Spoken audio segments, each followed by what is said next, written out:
Yung asawa ko, ang taas din ng grado ng mata niya kasi designer siya, computer. Since then, pero pandemic kasi ito, ang ginagawa niya, sa 8 to 10 hours a day, wala sa amin nag-change doon ng ano. Wala nag-change. Kasi doon insurance sa US insurance ang mga salamin. Kaya bihira yung iintindihin niya ako, for the sake na bibili ka ng salamin, libre naman ang salamin ng, not libre, pero binabayaran kasi yun every time. Meron talagang insurance. And then, ginagawa niya, hindi lang 8 to 10 hours. So, doble. Di ba? May salamin. Makapal yung salamin niya makapal yung grado. Hindi ko lang alam ko ilan yung grado ng ano niya. Pero, kasi mataas. Tapos, ipinapatong niya ngayon. Zoom meeting, nakapatong. Oo, kaya trabaho nakapatong. Sa kanya, hindi mabilis. Matagal lang effect. Pero, 7 months, sabi niya, wala pang 7 months. Sabi ng 7 months. Ang na-experience namin sa kanya, pag tingin niyang gano'n, dati hindi niya mabasa kasi malayo. Nagulat siya dahil nababasa na niya. Tapos, nagulat siya, hindi nga, nakikita mo na ako kasi ganyan ang ano namin nakikita mo na yung mga butas ng mukha.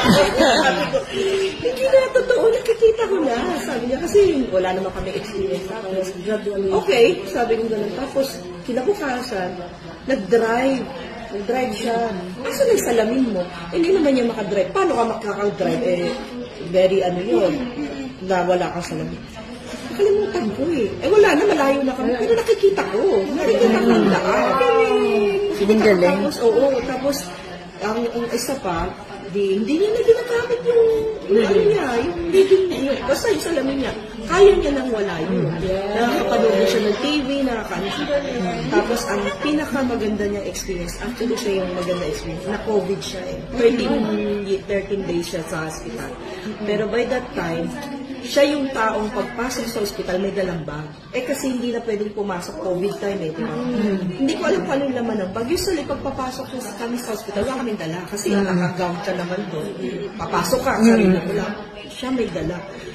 Ang dala niya pala lahat ng apparel. Bago lang kami ng MGI Hindi pa namin alam kung gano'n kaganda lahat ng apparel. Pero since nabasa niya kasi na nakaka-increase ng oxygen level, yung ano, by the time kasi na nasa bahay siya, bumabagsak na yung oxygen level niya. Yun kasi yung, di ba, inaano tayo, tinatry natin.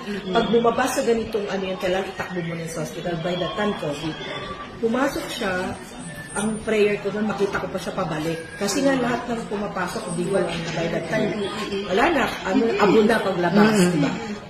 Ginawa niya, sinuot niya lahat, bonnet, ganyan. Hindi siya pinagbawalan ng nurse kasi nurse ang niya doon is Pilipina.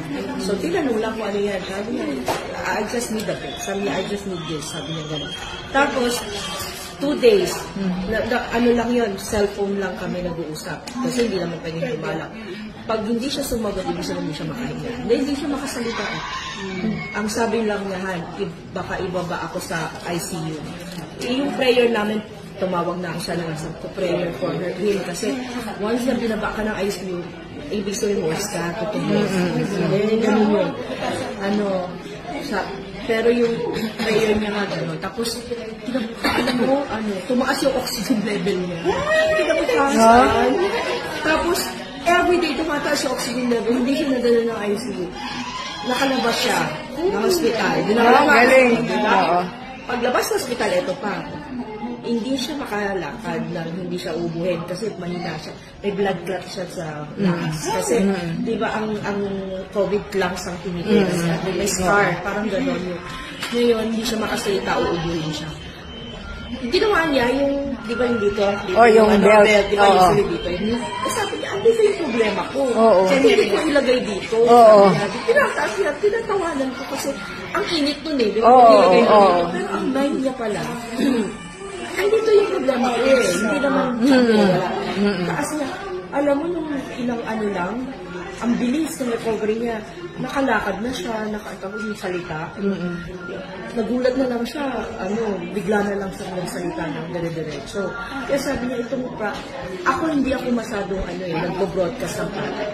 Pero siya kasi, in his mind, alam niya yung MGI products na nakatulong sa kanya. Kaya sabi ko, okay, kasi ako, simple lang yung story ako. Yung mata ko naman, Ako ang una niyan. Actually, ako ang una. Kasi sabi ko by the time, bakit yung mata ko ang kati-kati? Ang kati-kati. Wala naman akong vision problem. Pero nangangati. Sa Amerika, narinig ko yung ice pa. Ina-ice pa. Yung, pupunta ka lang doon, nilinisin yung mata mo.